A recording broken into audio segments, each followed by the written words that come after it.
Arsenal. Pendant les 5 siècles d'utilisation de ces fortifications, Senlis dut entretenir ses remparts et les adapter à l'évolution des techniques. La ville dut également pourvoir à l'armement des citoyens, organisés et entraînés pour sa défense. Elle s'approvisionnait donc en canons, poudres, boulets, arbalètes, armures et toutes sortes d'engins de guerre.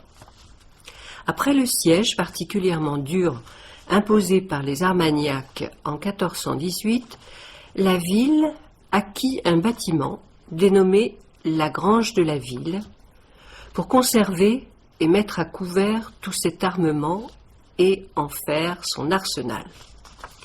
Situé dans le faubourg de Viettel, à l'angle actuel de la rue de la République et de la rue du Temple, il était tenu par un armurier en charge de l'entretien des armes, d'en faire de nouvelles et même de fondre des canons. Il fabriquait aussi la poudre et les projectiles. La Grange de la Ville avait été construite au XIVe siècle sur un site appelé Le Palais.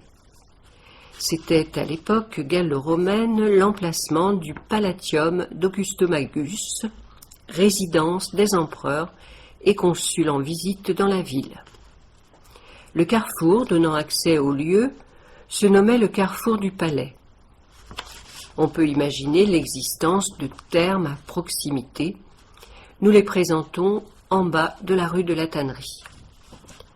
En 1753, la ville fit installer dans l'ancien arsenal une caserne et une écurie pour le logement des cavaliers et chevaux de la maréchaussée, notre actuelle gendarmerie.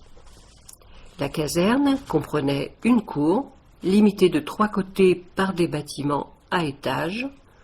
Au fond, les écuries, encore visibles, surmontées de greniers à fourrage. À droite, des bureaux. On entrait par un passage à partir du carrefour du Palais.